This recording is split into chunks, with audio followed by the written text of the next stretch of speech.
Photography तो आप करते होंगे, हम तो रोटीग्राफी करते हैं। तो वो रोटीग्राफी अभी भी मेरा जीमेल एड्रेस वही है, रोटीग्राफी। कि वो सब्जेक्ट चूज करता है कि मैं अपने आप को कैसे दिखाना चाहता हूँ फोटो में। रोटीग्राफी बहुत इंपॉर्टेंट भी है, बहुत इंपॉर्टेंट, बहुत इंपॉर्टेंट है, क्योंकि वो आप देख रहे हो कि सब्जेक्ट का राइट टू सेल्फ रिप्रेजेंटेशन वो साफ है।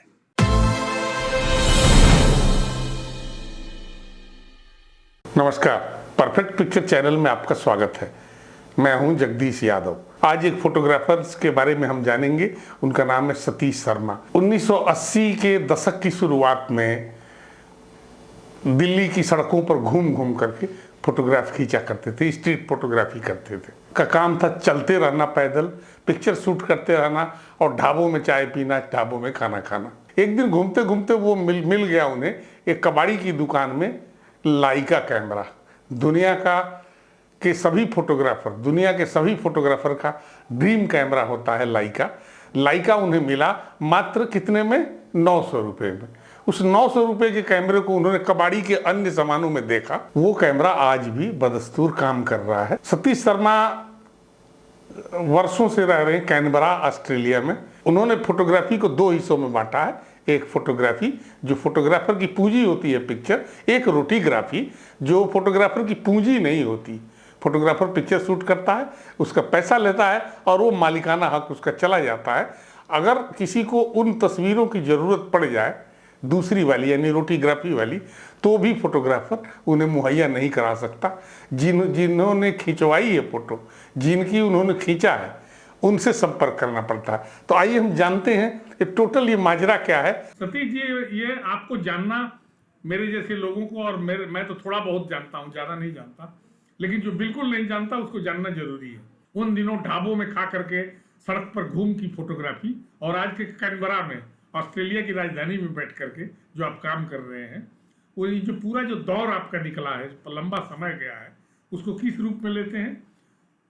फोटोग्राफी एज आर्ट और डॉक्यूमेंटेशन में जो अंतर है उस पर थोड़ा आप अपनी समझ से बताएंगे, क्योंकि उस दौर के आप फोटोग्राफर रहे हैं जब डॉक्यूमेंटेशन से आपको इंटरेस्ट नहीं होता था। मैंने शुरू किया था पेंटिंग से, लेकिन पेंटिंग 70s में छोड़ दी थी। और छोड़ दी थी इसलिए क्योंकि वो मार्केट ओरिएंटेड थी। और मेरे को कोई इंटरेस्ट नहीं था कि मैं कुछ करूं जो बेचूं। वो मेन था, इसलिए मैंने पेंटिंग छोड़ दी। तो उसके बाद 75 में जर्नलिज्म का कोर्स करते हुए फोटोग्राफी शुरू कर दी थी। तो जो पहला इंडिया टुडे का इशू था, उसमें स्टाफ फोटोग्राफर मेरा नाम था। लेकिन वो फिर भी मैंने उनको ज्वाइन नहीं किया। एक बार किसी को ज्वाइन कर लो तो इसका मतलब कि आप खत्म हो, एक ही सिस्टम में फिट हो जाओ। फोटोग्राफी इसलिए ली कि एक किस्म का रियलिटी से टच होता है ज़्यादा। पेंटिंग तो आप अपने कहीं भी बैठ के कुछ कर सकते हो, लेकिन अगर आपने दूसरी किस्म का फोटोग्राफी करनी है तो इसका मतलब आपको बाहर होना चाहिए, सड़कों पे होना चाहिए।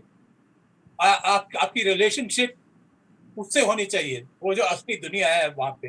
रियलिटी को देखो और रियलिटी को दिखाओ। और लाइका का मजा ये था कि वो एक कैमरा है जो असली मोमेंट, जो जब शटर रिलीज होता है वो आपको दिखता है।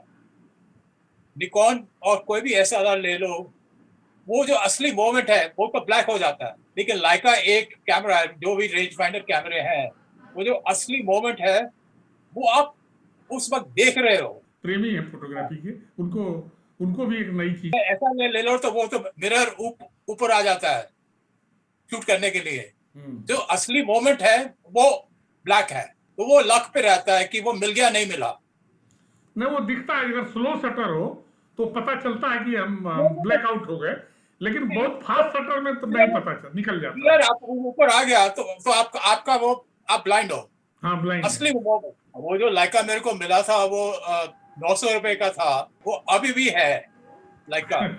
बहुत अच्छा लगा सुन के।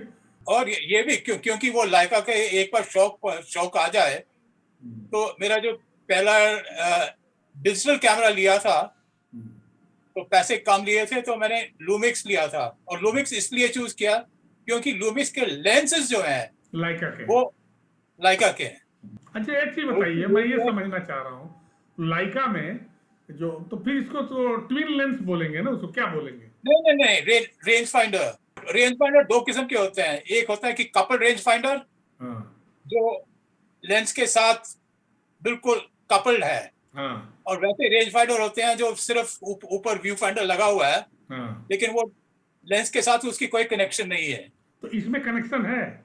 इसमें कनेक्शन होती है। ओ। वो लाइका के स्क्रीन के अंदर एक रेक्टेंगल आ जाता है, हाँ हाँ और वहां पे फोकसिंग होती है, हाँ। तो वो दो इमेजेस मिलते हैं। हम्म, तो वो इसलिए रेंज फाइंडर उसको यानी कपल रेंज फाइंडर बोलते हैं।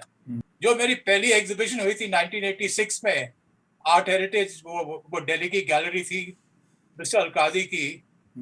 तो उसमें मैंने एक टेक्स्ट लिखा था, छोटा सा, और उसका वो कारण मैंने डिस्क्राइब किया था कि मेरे लिए फोटोग्राफी क्या है। टूल है रियलिटी को देखने के लिए, रियलिटी को दिखाने के लिए, और जो कैमरा है वो एक किस्म का सेंसिटाइजिंग टूल है।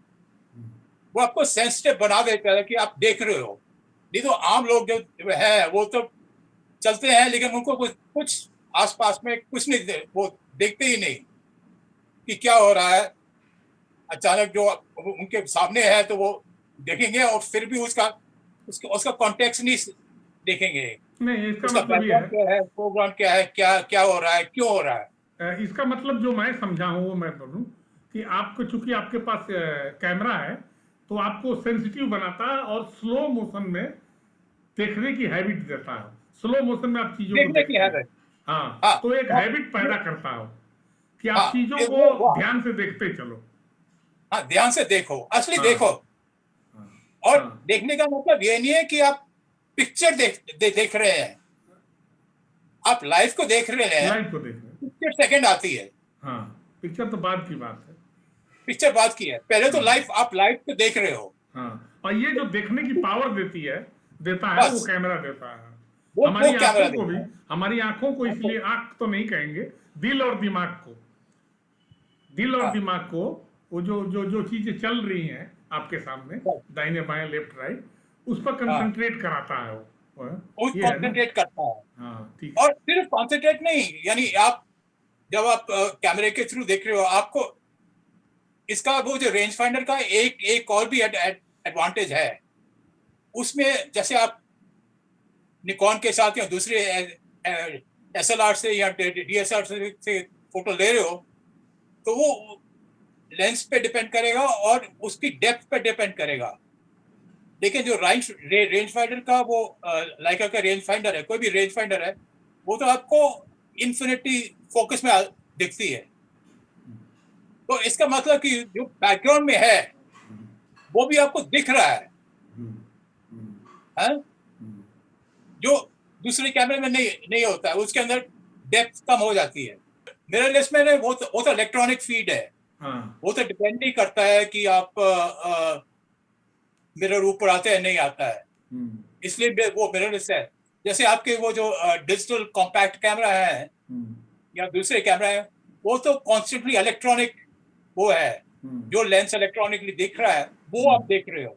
उसमें भी यही प्रॉब्लम है कि वो डेप्थ की प्रॉब्लम होती है। अगर आपने टेलीफोटो लगा लिया तो आपको डेप्थ बिल्कुल कम हो जाएगी। लेकिन जो लाइका रेंज फाइंडर कैमरा है, क्योंकि उसका तो वो ग्लास का रेंज फाइंडर है, वो तो इन्फिनिट फोकस रहता है। तो उससे क्या होता है कि आपको बैकग्राउंड और फोरग्राउंड का रिलेशनशिप क्लियर होता है। तो वो जो रिलेशनशिप बैकग्राउंड और फोरग्राउंड का है, वो लाइका की ट्रेनिंग है एक किस्म की। ऑस्ट्रेलिया से पहले किसी और कंट्री में भी थे, जर्मनी में थे शायद क्या? नहीं नहीं, वो तो वो अलग अलग गए थे, लेकिन वो तो एग्जीबिशन के लिए। अच्छा। लेकिन ऑस्ट्रेलिया वो जो मैं इसलिए यहाँ पे पहुंचा क्योंकि 1998 में वो जो ऑस्ट्रेलियन हाई कमीशन थी, उन्होंने एक फोटोग्राफर, इंडियन फोटोग्राफर को भेजना था ऑस्ट्रेलिया 6 हफ्ते के लिए। कि ट्रैवल करके वापस आके एग्जीबिशन लगाया दिल्ली में। वो, हाँ, इंडिया में, यानी पूरे वो फिर एग्जीबिशन सारे इंडिया में ट्रैवल किया, यानी करना था। तो ये एग्जीबिशन बांग्लादेश भी गई और पूरा इंडिया घूमी। ठीक है, वो इसलिए वो पहली बार जब ऑस्ट्रेलिया आया, इसलिए आया था कि ऑस्ट्रेलिया को देखना है, 6 हफ्ते के लिए शूट करना है, वापस दिल्ली आके एग्जीबिशन बनेगी। एग्जीबिशन फिर दिल्ली में लगी, मद्रास में लगी। उस समय वो चेन्नई नहीं था, मद्रास, बॉम्बे, बेंगलोर, कलकत्ता, वो सारे ट्रैवल किया। और कलकत्ता के बाद वो फिर बांग्लादेश गई थी। उसी के थ्रू मैं फिर यहाँ पे पहुंच गया ऑस्ट्रेलिया। लेकिन वो 97 98 का पीरियड वो इसलिए भी इम्पोर्टेंट था कि मैंने 97 में 2 एग्जीबिशन की थी। एक जो थी वो 50 इयर्स ऑफ इंडिपेंडेंस, लेकिन जो इंडिया में दिल्ली में थी आयशा गैलरी में, वो उसका नाम था डीकंस्ट्रक्टिंग द पॉलिटिशियन। और उसका कारण ये था कि मेरे पास पीआईबी कार्ड नहीं है, तो मेरे लिए वो पॉलिटिशियन का एक्सेस मुश्किल है। तो मेरे को पीआईबी कार्ड चाहिए नहीं था, इसलिए जो पॉलिटिशियंस का वो खुद प्रमोट करते हैं आप अपने आप को, वो इमेजेस देख के एक कहानी बन गई थी, डीकंस्ट्रक्टिंग द पॉलिटिशियन। इंडियन रोटीग्राफी पर आपने काम किया था। हाँ, वही किस तरह से अपने मैंने रोज के अपने खर्चे चलाने के लिए रोजगार के रूप में किस तरह से फोटोग्राफर किस्म की पिक्चरें शूट करते हैं, उस पर कोई थोड़ा बहुत बता दीजिए। हाँ, तो वो जो तो दूसरी एग्जीबिशन हुई थी 1997 में, वो किताब, वो पहले एग्जीबिशन हुई, फिर उसी की किताब बन गई। और वो जो सीरीज है वो मैं 1980s से कलेक्ट कर रहा था, 1980s बिगनिंग में।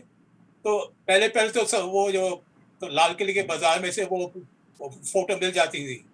उसके बाद एक बार इंटरेस्ट हो गया, तो ये था कि उन फोटोग्राफर्स के पास जाओ, उनसे बात करो कि क्या करते हो, क्यों करते हो, वगैरह वगैरह। और एक फोटोग्राफर ने, उसने कहा, उस वक्त मेरे क्योंकि नाम थोड़ा पहचानते थे लोग, तो कहते, साहब फोटोग्राफी तो आप करते होंगे, हम तो रोटीग्राफी करते हैं। तो वो रोटीग्राफी, अभी भी मेरा जीमेल एड्रेस वही है, रोटीग्राफी। क्योंकि जो मोस्टली फोटोग्राफी लोग करते हैं वो रोटीग्राफी करते हैं। तो फोटोग्राफी को असली एक एक्सप्लोर करना वो बहुत कम है। और है, तो वो उसी से वो दूसरा इंटरेस्ट हुआ कि जैसे डॉक्यूमेंट्री फोटोग्राफी है या न्यूज़पेपर, ये मैगजीन न्यूज़पेपर फोटोग्राफी है, वो रिलाई करती है कि आप किसी को देख रहे हो और आप उनको देख रहे हो कैमरे के साथ जो आपके सोसाइटी लेवल के नीचे हैं। हाँ, और ये जो रोटीग्राफी थी, इसमें यह था कि वो जो लोग जिनकी फोटो है वो खुद वहां जाके फोटोग्राफर के पास खुद पोज करते हैं, खुद वो डिसाइड करते हैं कि कौन सी फोटो, कैसी फोटो, क्या पहनेंगे, कैसे फोटो खींची जाएगी। तो इसका मतलब कि वो जो रिप्रेजेंटेशन है, डॉक्यूमेंट्री रिप्रेजेंटेशन नहीं है, वो सेल्फ रिप्रेजेंटेशन आ जाती है कि वो सब्जेक्ट चूज करता है कि मैं अपने आप को कैसे दिखाना चाहता हूँ फोटो में। तो उसी पर अंदर वही फोटोग्राफी की पॉलिटिक्स साफ हो जाती है। आप उस सोसाइटी को डॉक्यूमेंट करते हैं जो आपके सोसाइटी के लेवल से नीचे है। तो गरीब लोग, ट्राइबल लोग, तो उनका जो हक है कि हम अपने आप को ऐसा दिखाना चाहते हैं, वो आप छीन ले रहे हैं। यानी उनके जो राइट है कि मैं ऐसे अपने आप को देखना चाहता हूँ, ऐसे मैं अपने आप को दिखाना चाहता हूँ, वो गायब हो जाती है डॉक्यूमेंट्री में। लेकिन वो जो है पॉलिटिक्स इसमें साफ हो जाती है कि वो जो सब्जेक्ट है, क्योंकि वो पैसा दे रहा है फोटोग्राफर को, तो वो डिसाइड करेगा मैं ये कपड़े पहनूंगा, मैं ऐसे पोज करूंगा। और मेरे को जब मैं काम कर रहा था तो काफी वो जो मैं बोल रहा हूँ जो पॉलिटिक्स साफ हो गई थी। जैसे आपने आपने फोटो खींची या मैंने फोटो खींची, वो कॉपीराइट मेरी है। वहां पे वो जो फोटो स्टूडियो वाले होते थे, अगर मैंने कह दिया ये मैंने फोटोग्राफ खरीद रहा हूँ आपसे, वो भी कह रहे कि ये तो हम बेच नहीं सकते इसको, कि ये फोटोग्राफ मेरी नहीं है, वो सब्जेक्ट की है। तो अगर आपने खरीदनी है तो आप सब्जेक्ट से पूछो कि आप खरीद रहे हो, आप कैसे यूज करोगे। उसके अंदर कोई कॉपीराइट सब्जेक्ट की, कॉपीराइट फोटोग्राफर की नहीं है। किसी फोटोग्राफर से किसी लड़की की फोटो आप नहीं खरीद सकते। अगर वो लड़की आई है, फोटो खिंचाई है, तो उसका बाप भी आ जाए, हम उसको नहीं देंगे। वो खुद आएगी, खुद लेगी फोटोग्राफ। हाँ, ये आपने बिल्कुल साफ कर दिया ना, इस समझ में आ गई हाँ, बात। ये रोटिग्राफी बहुत इंपॉर्टेंट भी है, बहुत इंपॉर्टेंट। बहुत इंपॉर्टेंट है, क्योंकि वो आप देख रहे हो कि सब्जेक्ट का राइट टू सेल्फ रिप्रेजेंटेशन वो साफ है। हाँ, बिल्कुल। डॉक्यूमेंट्री फोटोग्राफी, न्यूज फोटोग्राफी में किसी का कोई राइट नहीं है, सिर्फ फोटोग्राफी का राइट है। ये मैंने देखा, ये मेरी फोटो है।